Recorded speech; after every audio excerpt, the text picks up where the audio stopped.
কলকাতার আরজি করে যে ঘটনাটা ঘটেছিল তার 1 বছর হতে না হতেই আরো একটা সেম ঘটনা কলকাতার ল কলেজ থেকে সামনে আসলো। Kolkata law college gangrape case में The police have arrested a अब ममता पुलिस बन गई है।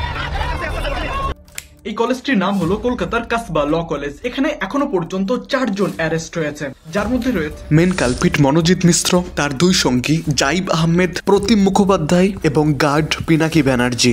নির্যাতিতার বক্তব্যটা এখানে কিন্তু খুব ইম্পর্টেন্ট। চলো এবার তার বক্তব্যের মেন পয়েন্টগুলো জানা যাক।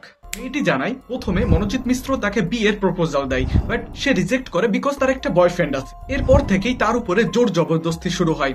এবার যখনই তার উপরে তারা জোর করে তখন মেয়েটির শ্বাসকষ্ট শুরু হয়, এই জন্য তাকে একটা ইনহেলার নিয়ে এসে দেওয়া হয়, বাট তাকে হসপিটালে নিয়ে যাওয়া হয় না। তারপর তার শ্বাসকষ্টটা ঠিক হওয়ার পর তাকে জোর করে গার্ডের রুমে নিয়ে যাওয়া হয় এবং নিয়ে গিয়ে 7:30 থেকে মোটামুটি 11:30 পর্যন্ত তার উপরে এই সমস্ত জঘন্যতম কাজগুলো করা হয়। এই ছিল ল কলেজের ভাইরাল নিউজ। আরো ইনফরমেশন এই ভিডিওটিতে পেয়ে যাবে।